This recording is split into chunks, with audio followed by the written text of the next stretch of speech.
Marehemu ameacha wake wawili. Sadi TV. Sadi TV, in God we trust. Basi acha nimkaribishe msomaji kwa ajili ya risala ya marehemu kupitia familia yake ya Buluba Ibukata. Bwana Yesu asifiwe. Amen. Buluba Ibukata. Buluba Ibumo. Buluba Ibulowe. Haya, karibu. Hiyo tunasoma risala ya marehemu.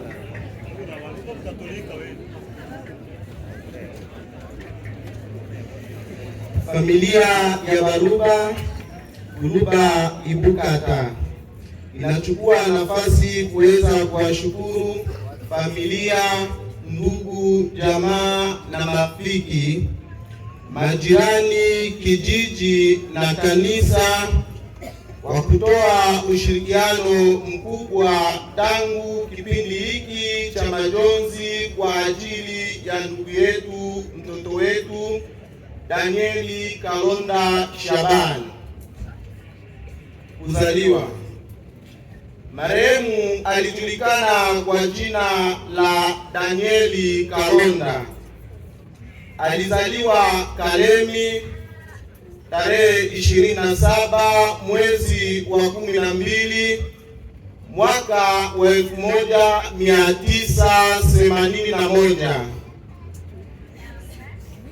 Baba wa marehemu aliitwa kwa jina la Shabani Kalonda wa kabila la Baluba wa teritware ya Manono wa province ya Tanganyika DRC. Mama wa marehemu anaitwa kwa jina la Abwe Marcelina wa kabila la Babembe Bashimyaka Bashinguchi. Marehemu ni mtoto wa pili kati ya watoto 10, wa kiume 6 na wa kike 4.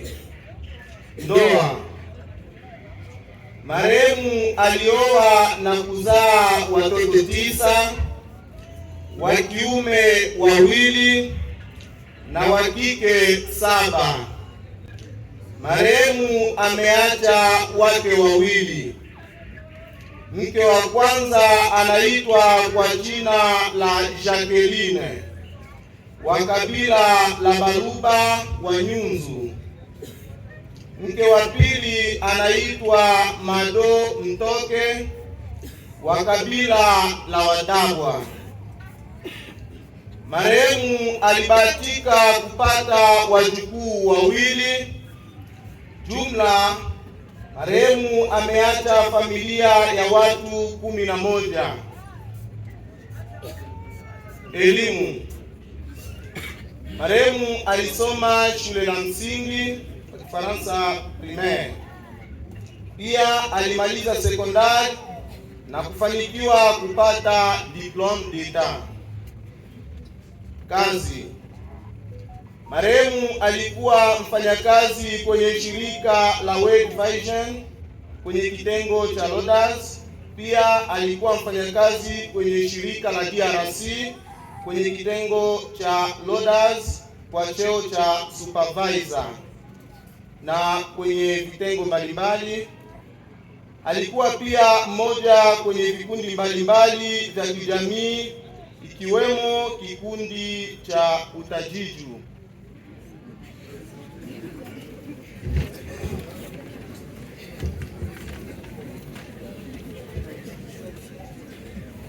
Magonjwa.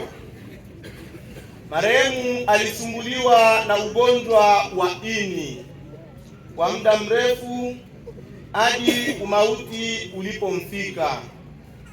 Baada ya jitihada mbalimbali ya hapa na pale kwenye mahospitali tofauti ambapo alilazwa mara kwa mara, na katika hayo kuna ndugu wengi walijitokeza kwa kumtibisha kupitia misaada yao. Kifo. Marehemu alifariki siku ya tatu ya tarehe 18 mwezi wa 3 mwaka wa 2026 na saa 8 za usiku kwenye hospitali kuu ya Red Cross hapa kambini Nyarugusu. Shukrani. Tunawashukuru wote walioshiriki pamoja nasi na watakaoendelea kushiriki nasi hadi mwisho. Pia familia inawatangazia kuwa tutatinda msiba siku ya posho ya tarehe 21 mwezi wa 3 mwaka wa 2026. Kwa niaba ya familia ya Buluba Ibukata, Celeste Mwamba, mzee wa upako. Asanteni. Bwana Yesu asifiwe. Amen. Jina la Bwana libarikiwe. Amen. Nataka kutoa tu fafanuzi kidogo pale ambapo tulisema katika mizani. Ni kweli marehemu alisumbuka sana kwa ajili ya magonjwa. Lakini Sadi TV. Sadi TV. In God we trust.